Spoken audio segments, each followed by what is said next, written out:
tablets everywhere. What's going on, guys? I'm Aaron from PhoneDog.com, and you know, it's 2011. Tablets are becoming the big thing. The Apple iPad 2's out, the Motorola XOOM's out. First Honeycomb Android-powered tablet, and it has a dual-core processor to boot. Then you have the iPad 2, dual-core processor as well, has some revisions to the original, like a camera on the front, camera on the back as well, and some other improvements. Which one's the best? Which one's the most awesomest? Most awesomest? We're going to roll with that. Most awesomest? We'll find out in the dogfight. Two awesome tablets, but only one can be the winner in a phone dogfight. You have the Apple iPad 2 here, brand new, just came out a few days ago, or a few weeks ago I guess now. Cameras on the front, cameras on the back, definite improvement to the original device, much thinner and lighter, 1.33 pounds here. You have the metal on the back, and it comes in 16, 32, and 64 gigabyte flavors. You can get it either with Wi-Fi, you can get it with AT&T, or with Verizon. Pricing starts at $499 for Wi-Fi only, 16 gigabytes. It goes all the way up to $829.99 for 64 gigabytes on one of the wireless carriers, AT&T or Verizon. This does come in black or in white. Ship times as of right now, 4 to 5 weeks on the Apple Store, and who knows, if you can get your hands on one in the store, more power to you, because I haven't been able to find one. I'm not on the look for one for myself, but I haven't been able to find one, or just in my asking around. So power button on the top, 3.5mm headphone jack on the top, and then you have your typical volume rocker, and then your switch to turn sound on and off, and then you have the typical Apple proprietary charging port there in the bottom. So 9.7-inch display, unchanged there, but it is running iOS 4.3. It has Apple's dual-core A5 processor, so it is definitely up to spec, at least theoretically, with the Motorola XOOM, which is the first tablet to offer NVIDIa's Tegra 2 1 GHz dual-core processor. So it's up to snuff, and it's running the latest version of iOS. Then you have the Motorola XOOM out on Verizon for $799.99. There is not a Wi-Fi version available just yet. You can see all those fingerprints. No Wi-Fi version available just yet, but it's $799.99 full retail, $599.99 on a 2-year contract. So, it's not the cheapest in the world, but that said, when you compare it to the iPad equivalents on Verizon, still, the price gap drops a little bit, but still it is kind of expensive. It's the first tablet to run Android 3.0 Honeycomb, which is, of course, Google's tablet-centric Android operating system. So you can see the changes here just from what you've seen from Android 2.2 and 2.3 on the smartphone. Some significant differences, which we'll cover in the video. But just overall, design very different here. 3.5mm headphone jack on the top, and you see that little slot. It's a micro SD card slot and an LTE SIM card slot. I'll show you, I'll pull it out here. This device is capable of taking advantage of Verizon's 4G LTE network. That said, it's not enabled right now, and there's no word just yet on when exactly it's going to be enabled. Motorola has promised, and Verizon have promised soon, but there's this whole hubbub as to whether you're going to be able to do it yourself. You're going to have to send it back to Motorola for 6 days. So I just imagine, it sounds like a PR nightmare waiting to happen. But that's just me. Front-facing camera, 5-megapixel camera on the back with a flash, and then over here on the bottom you have HDMI port, HDMI out, micro USB port, and then your proprietary charging port is here. Volume rocker on the left side, and then you kind of have this glossy front, and then kind of this matte battery cover. 3,250 milliamp battery here, 25 watt per hour battery here. Those are obviously two different terms. Battery life has been pretty decent on both of these devices thus far. I can't remember the last time I charged this device. So you have two distinctively different operating systems here, and even though they're both optimized to some extent for a tablet, they're very different. You have iOS 4.3, intended for first-time tablet users or first-time smartphone users if you're using it on the iPhone, or first-time MP3 player users if you're using it on the iPod Touch. But very easy to use. It's this app, this kind of widget layout. You can custom move the widgets around. It's very simple. When I show this to a family member that's not familiar with phones, mom, grandmother, anything like that, very easy to catch on to. Then you have something like Honeycomb, where, to me, it is a powerhouse. There are additional features in Android that you don't get in iOS, but it does take a little bit more time to learn and to get used to. So, it's one of those things. It's like you have the sports car, and it is harder to drive, but if you take the time to learn how to drive it, the experience is so much better.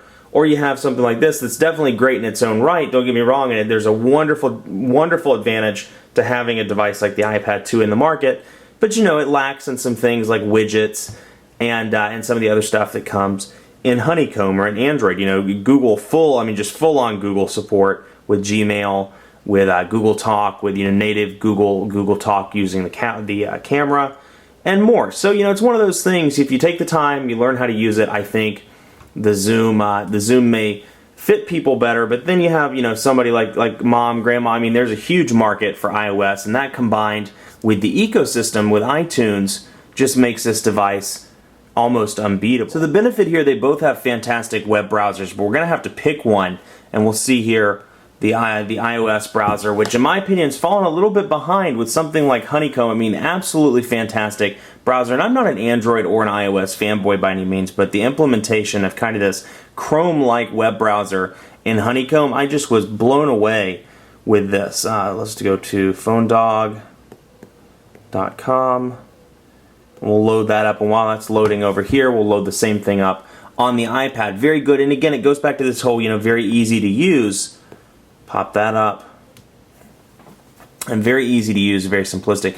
But still, in comparison just to the way it looks, in comparison to, can't fit these in the camera screen, but in comparison to this Chrome browser on the Zoom, I think it falls a little bit behind. Pinch to zoom, though, fantastic on this. You can see it's already loaded up. I mean, that's exceptionally fast. I mean, that's beyond quick. You can see that dual-core processor really at work. Pinch to zoom works well. Double tap works great. Even when it's zoomed in, the text looks fantastic. No lag whatsoever. I mean, I was doing this in the review video. No hesitation. There's checkerboarding occasionally, like what you're seeing there, but nothing major. Then on the other hand, you have this one, which is also very quick. I mean, unusually fast. And if you think, you go back to the Android 2.2 and 2.3 browsers, on the smartphones, the pinch to zoom's decent, but it's not fast by any means. The iPhone definitely takes the cake in the phone world, in my opinion, by the pinch to zoom. Not the case on the tablets, though. Definite tie there. You can see pinch to zoom very good. Double tap out, double tap in. Very smooth, very easy, and no lag whatsoever either. Now the difference lies in the browser platform here. You can see the tabs up there at the top. Phone Dog, I just click, bring up a new tab, click, bring up another tab, click, bring up a third one, and then I have my settings over here. And this is all part of Honeycomb. It's really one of those things, like when you use it for more than about 15 minutes, you kind of realize that it's built on the same structure as 2.2 and 2.3. And once you realize where everything is, it becomes much easier to use. So you have this, which is kind of the equivalent, of your menu button on your phone. You click the menu button here, new tab, you can find on page, share page, we can go to settings from here and see the browser settings, and you'll see down here, I can click that one to go home, I can click that one to see what's open, and then I can click here to go back. So I can go back, and then let's close that browser. I can bookmark, as you can see, search, look at the bookmarks, and see my history, go back, and then refresh and do things like that. So you can use it in portrait or in landscape, obviously. And then you have your notifications bar here at the bottom. And not that this is browser related, but I wanted to cover it while I'm thinking about it. Notifications bar has changed a little bit. It's different from the phone. There's no drop-down notifications bar on this device. It's really tablet optimized. You click in that bottom right-hand corner, it brings up a larger date and time thing, shows Verizon Wireless, shows the network, and shows your battery life. Then it shows these little things whenever you install an application. This is kind of like the notifications that pop up on your phone when you have a new text message, a new email. They'll show up here in separate little boxes, and you can click the X box to get rid of those. Click the X box, no pun intended. And then you can click that, and you can see your settings, airplane mode, Wi-Fi, lock screen, etc. So, easy to use, but then again, a new user may look at this, somebody that's never used Android may look and say, what in the heck is that? How do I auto-adjust or how do I lock my screen where it doesn't rotate? I don't know what this means, so they may not be able to find it. So, again, not the most intuitive, but a definite improvement over 2.2 and 2.3. Now, on this one, very smooth, very clean, very solid. We'll go back in here, and you can see it looks almost identical to iOS on the iPhone and on the iPod Touch. Click there, open up a new page. It'll show how many pages are open, and we'll click there, go back to Phone Dog. and then you can see I can add bookmark, add to home screen. So on this front, nothing's changed from, or a few things have changed from the original iPad. You have your bookmarks here as well. And I can do my pinch to zoom thing, go forward, go back, and then get out of it when I'm done. Let's take a look at the keyboards on both of these devices. You load up Notes, for example, and let's see, go to a new note, we'll start that. And one of the things I like about this one, or this keyboard rather, is the ability, and this is not in the iPhone, not in the iPod Touch, the ability to get rid of the keyboard when you don't want it. So let's say you're typing along and you don't want the keyboard anymore. You can click that button in the bottom right hand corner and get rid of it. Whereas on the iPhone, you have to go out and come back in order to get rid of the keyboard. That's what it looked like in portrait mode. One of the frustrations of holding it in portrait mode is because this device, even though it's a 9.7-inch display, it's a very wide device. So you can see my fingers have a hard time touching. So I can type to an extent like this, how are you doing? Which you can see didn't really come out that well because it is a wide device. Then you have the Zoom on the other hand, which actually has a bigger display, but it's longer and a little bit shorter. So you can see very easy for the thumbs to reach, very easy for the thumbs to type, and I've actually used the portrait keyboard on this with no problem. Now the landscape keyboard, absolutely fantastic, and once we go into that, I'll lay it out here, and let's see. We'll type what do we want to type? Whoa. Let's say the quick brown fox went to the market. Let's see, he went home and had a good weekend. So you can see, easy to type on in the in landscape mode, and then you'll notice that in order to maximize screen real estate, pop. See how I got rid of it. In order to maximize screen real estate, they don't bring the notepad out in landscape mode. They have this kind of organizational thing, and you'll see that all throughout iOS between the calendar in on the iPad or some of the other applications like Contacts, which we'll cover some of this stuff in just a minute. But you'll see that they really maximize that side of the screen when it's in landscape. So they've really done a good job with that. And the Zoom does the same thing. Keyboard on this one, I've been very pleased with as well. Actually, pleasantly surprised with this one. Let's go back and let's go into something where we can take some notes. Apps up here in the right-hand corner. We'll go to we'll go to Gmail, just somewhere where we can take notes. Let's see. Old man McTweety, start up a new message, and you can see that's what the keyboard looks like there. And then here it is in portrait mode. Again, good keyboard, and because it is smaller, let's go down here. We'll compose. I'll type in, say, hey there, how are you doing? So easier to type on because the keys are closer together, or the display is a little bit narrower, rather. The tablet's a little bit longer. So we can go down here, we'll type the quick brown fox. Ready for the weekend. So a little harder, I couldn't see it because of the glare, but you can see quick brown fox is ready for the weekend. The quick. Very easy, no lag whatsoever. Been very impressed with this keyboard. And then you have the settings down here, and you can either go to your input languages or your Android keyboard settings just like you would on your phone. So again, this is that point where you're like, hey, this kind of looks similar to some of the Android builds of the past.